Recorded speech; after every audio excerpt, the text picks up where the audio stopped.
Bonjour à vous les intermouettes et bienvenue dans ce nouvel épisode de Techniquement ce qu'il faut savoir.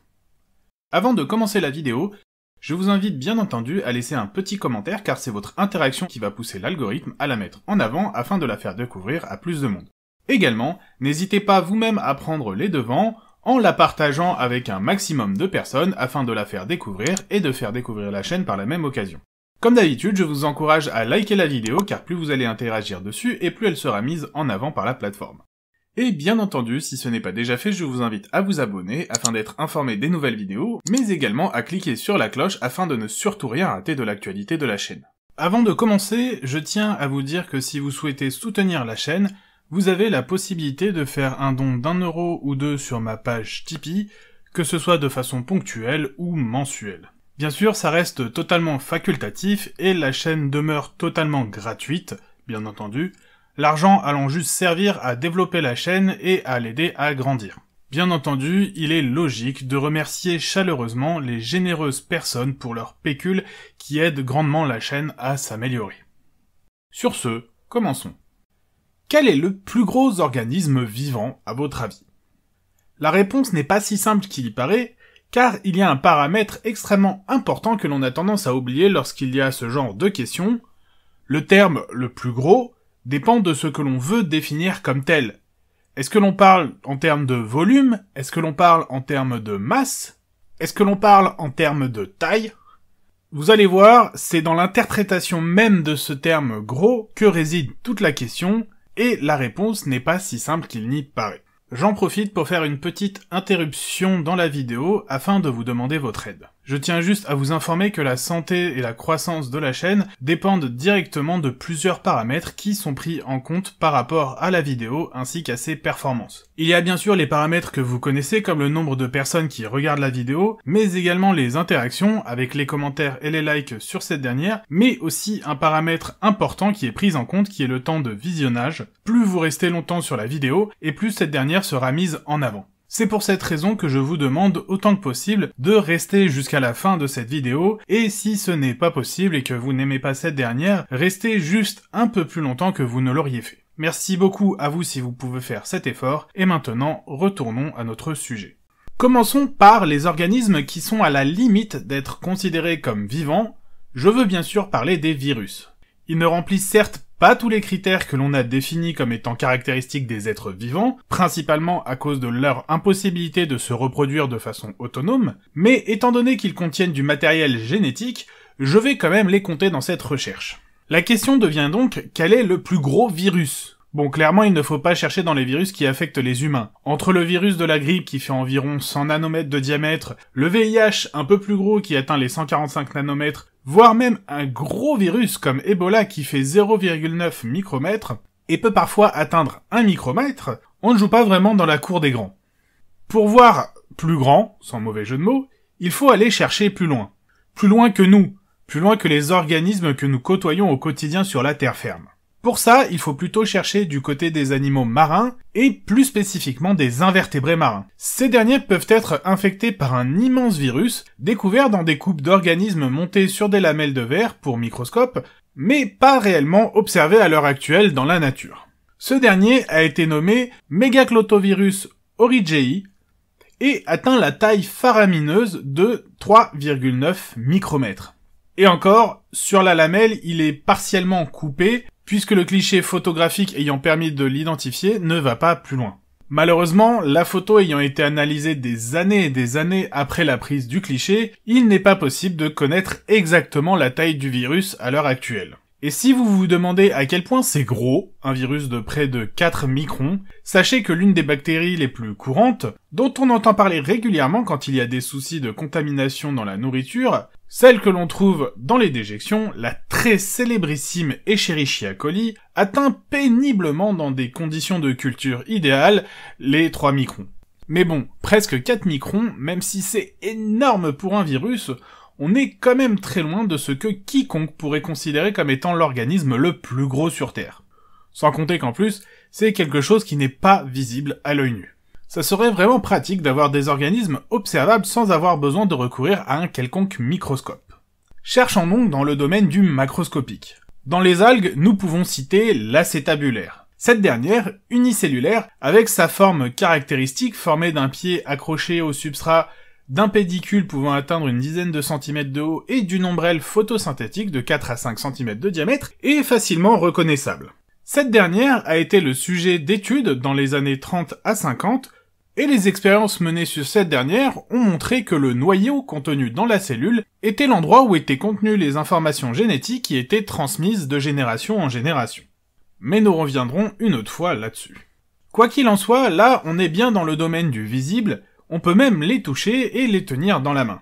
Mais est-ce que c'est gros en termes d'organismes unicellulaires ça ? Dans un sens, oui, c'est énorme comme taille de cellule, puisque la plupart des cellules oscillent entre quelques dixièmes et quelques centaines de microns, mais il y a quand même plus gros dans le vivant. Pour ça, il faut quitter le milieu marin et revenir sur la terre ferme. Nous allons nous intéresser à un organisme très étudié en ce moment, qui est la coqueluche des laboratoires, le blob.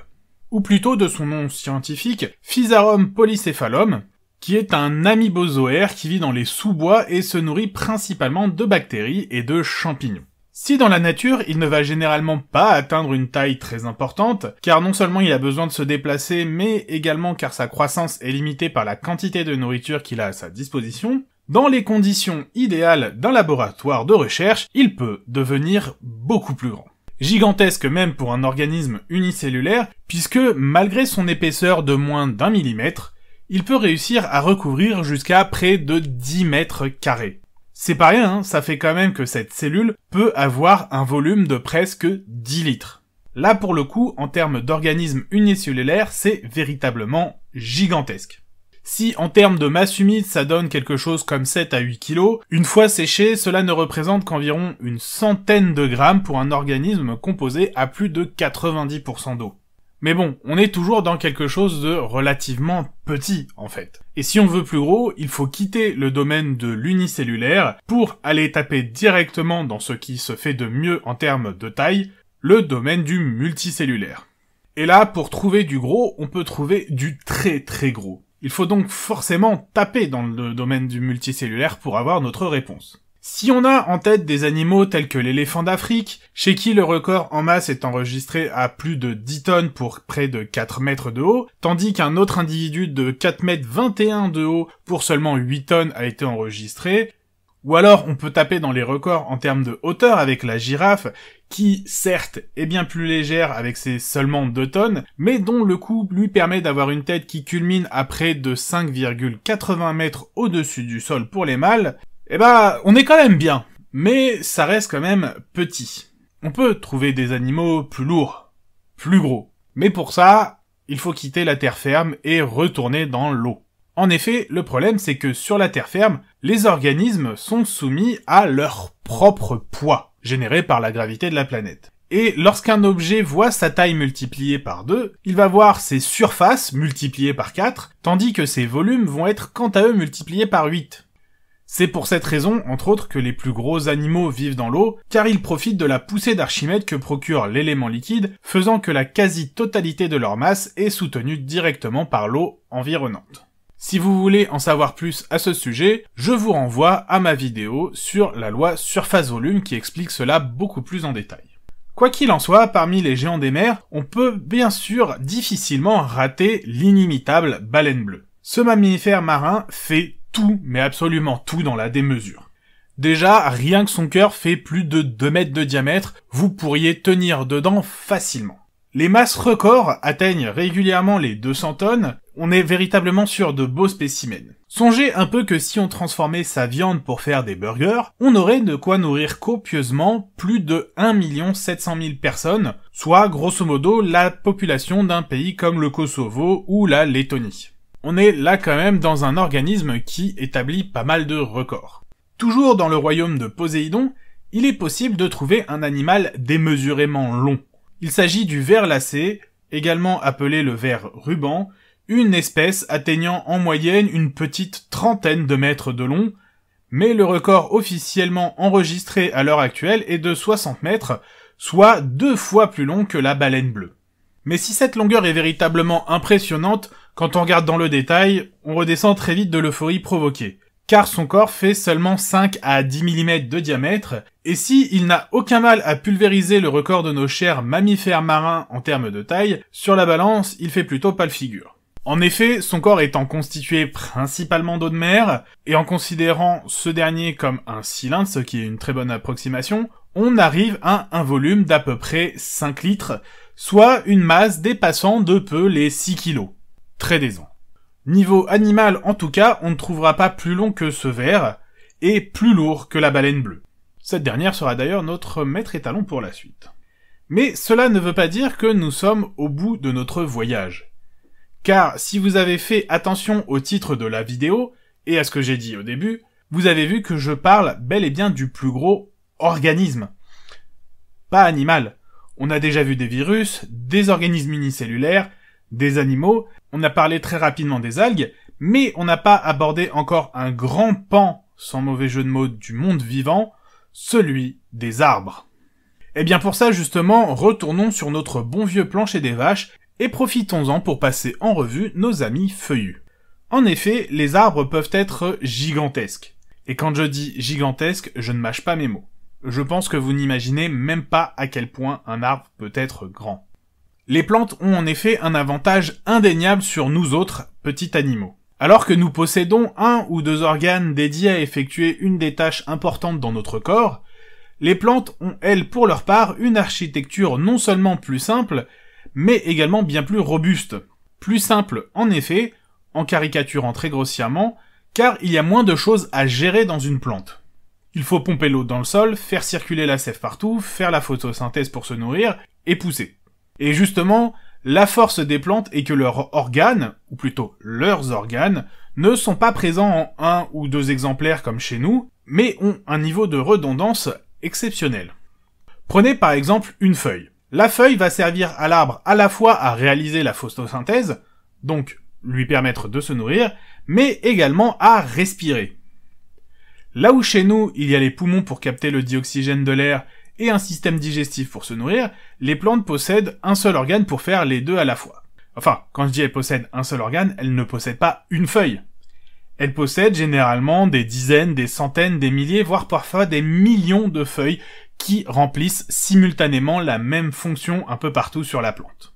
Ça va être la même chose pour les racines, les branches, ou même parfois les troncs qui peuvent être multiples. Cela va leur permettre d'avoir quelque chose d'impensable pour nous autres animaux, car là où, en grandissant, nous allons avoir une limite sur la quantité de nourriture que l'on peut ingérer, de dioxygène que l'on peut respirer, puisque le nombre d'organes est fixe et que le volume à occuper dans le corps ne peut pas être indéfiniment augmenté, les plantes peuvent quant à elles pousser et créer de nouveaux organes, puisque tout se trouve à l'extérieur du corps. Elles peuvent ainsi faire des nouvelles feuilles, des nouvelles branches, des nouvelles racines, de nouveaux troncs, leur permettant de croître tout au long de leur vie, tant que les ressources sont en quantité suffisante. C'est ainsi que l'on se retrouve avec de véritables géants, dont la taille est tout simplement inimaginable. Parmi ceux-ci, nous pouvons citer le séquoia à feuilles d'if, baptisé d'après le titan de la mythologie grecque, fils de Gaïa, la terre, et d'Ouranos, le ciel, Hyperion. Poussant en Californie, cet individu, dont l'âge estimé est entre 700 et 800 ans, a été découvert en 2006, et voit son apex culminer à 116 mètres de hauteur. Pour vous donner une idée de la hauteur que ça représente, le sommet d'Hyperion arrive au niveau du 2e étage de la Tour Eiffel, le dépassant seulement de quelques millimètres, ou alors, en termes de baleines, 3,9 baleines bleues. Son volume est estimé à 530 mètres cubes, ce qui en fait un bon gros bébé de 371 tonnes, soit pas loin de 2 fois et demi notre bonne baleine bleue. Si c'est bel et bien Hyperion l'arbre le plus haut du monde, il n'est cependant pas le plus gros en termes de volume. Pour trouver plus volumineux justement, bien que plus petit en taille, il faut aller voir un peu plus au sud, toujours de la Californie, car c'est là que pousse un autre séquoia, le General Sherman, avec un âge estimé de 2200 ans, s'il est bien moins haut qu'Hyperion, avec seulement un tout petit 83 mètres de hauteur, soit seulement 2,8 baleines bleues, eh bien il est quand même 3 fois plus vieux qu'Hyperion, et donc il a eu le temps de voir son tronc devenir 3 fois plus large, au point d'atteindre un volume estimé à 1487 mètres cubes, soit un peu plus de 1041 tonnes, ou encore 5,2 baleines bleues sur la balance. Son tronc est même tellement volumineux qu'on pourrait sans effort y faire tenir à l'intérieur 8 baleines bleues et il resterait encore un petit peu de place. Ouais, donc véritablement, General Sherman est décevant sur l'échelle de la hauteur pure, mais en tout cas, sur la masse, en termes de gros, on peut dire que ça valide. Alors, est-ce que nous avons réellement trouvé l'organisme le plus gros sur Terre? Eh bien non, pas vraiment. Il existe plus gros, dans un embranchement du monde vivant que nous n'avons pas encore abordé. Ce n'est pas un végétal, même si son développement y ressemble. Je veux bien sûr parler des champignons. On a l'habitude de considérer le champignon comme un petit organisme, puisque la seule chose que nous sommes habitués à voir, ce sont leurs fruits qui sont à l'extérieur, et que l'on retrouve dans nos assiettes. Cette partie-là n'est que l'organe reproducteur du champignon. Tout le reste est invisible. Le reste, c'est ce qu'on appelle le mycélium, un enchevêtrement de microfils plus fins que des cheveux, qui sont le véritable corps du champignon lui-même. Celui-ci s'étend invisible dans le sol, dans les plantes, ainsi que partout où il vit, afin de se nourrir et de s'étendre. Sans être extrêmement volumineux et lourd, le mycélium peut néanmoins se propager sur plusieurs mètres carrés dans le sol. Si la majorité des champignons ne dépassent pas cette taille, d'autres peuvent atteindre allègrement la centaine de mètres carrés. C'est ainsi que dans l'état de l'Oregon, toujours aux États-Unis, un champignon parasite de l'espèce Armillaria solidipes, ou armillaire sombre pour son nom commun, pousse dans la forêt nationale de Malheur. Ce dernier va s'attaquer aux arbres environnants en poussant sous l'écorce des infortunés, se nourrissant des nutriments produits par la photosynthèse sans rien donner en échange. L'âge estimé de cet individu est de 2400 ou de 2500 ans, et c'est un spécimen qui s'étend sur une superficie de 4,6 km², soit l'équivalent de 1200 terrains de football ou de rugby, ou encore 33 000 cours de tennis, ou plus de 10 fois la surface du Vatican.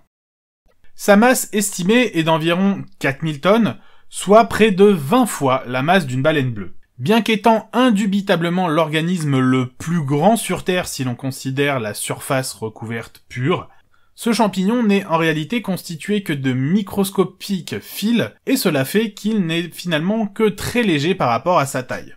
Bon, on doit quand même reconnaître qu'on n'est plus du tout là sur les mêmes échelles que ce qu'on avait au début, avec un seul et unique individu. Mais c'est quand même tout l'avantage de pouvoir créer des clones de soi-même, toujours en lien, ce qu'on appelle une colonie clonale. Et d'ailleurs, vous savez qui d'autre que les champignons est capable de faire ça? Eh bien les plantes, justement. Et oui, encore elles. Et c'est justement cette tactique qu'a choisi d'utiliser un arbre remarquable pour devenir monstrueusement gros. Il s'agit d'un peuplier faux-tremble, poussant dans la forêt de l'Utah, toujours aux États-Unis, qui a été nommé Pando. Il est composé de près de 47 000 troncs, tous des individus clonaux, qui s'étendent via leur système racinaire, développant de nouveaux troncs à des distances régulières. Chaque tronc pris individuellement n'est pas très vieux, puisque chacun va vivre en moyenne entre 100 et 130 ans. Par contre, lorsqu'un tronc meurt, la colonie va faire pousser un nouveau tronc dans le trou laissé vacant. Au total, on estime que le système racinaire de Pando aurait dans les environs de 14 000 à 80 000 ans. Il fait donc tranquillement sa vie, en créant à intervalles réguliers de nouveaux individus pour grandir et s'étendre. D'ailleurs, son nom, Pando, vient du latin qui signifie « je m'étends ». Et pour s'étendre, il s'étend le bougre. Même si la surface qu'il recouvre semble ridiculement petite comparée à notre amillaire précédente, puisque Pando est environ 10 fois moins étendu, avec seulement 0,43 km², soit à peine moins que le Vatican et ses 0,44 km², le fait que ce soit un arbre va changer énormément de choses. Car un arbre, non seulement c'est haut, mais également un arbre, c'est lourd, et bien plus lourd qu'un champignon. Et quand il y a 47 000 troncs du même individu, même si la surface est plus petite, la masse est quant à elle forcément au rendez-vous. On estime ainsi la masse totale de Pando à 6000 tonnes. Rien que ça. Alors, est-ce qu'il existe encore quelque chose de plus gros que ce qu'on a déjà vu? En tout cas, pas dans l'état actuel des connaissances, car nous ne connaissons pas d'organismes plus gros, plus grands, plus lourds, plus étendus. La question se pose alors simplement de savoir ce que l'on veut définir par l'organisme le plus gros sur Terre. Techniquement, ce qu'il faut savoir, c'est qu'à la question quel est le plus gros organisme sur Terre, la réponse n'est pas si triviale qu'on peut le penser, et peut même s'avérer très contre-intuitive.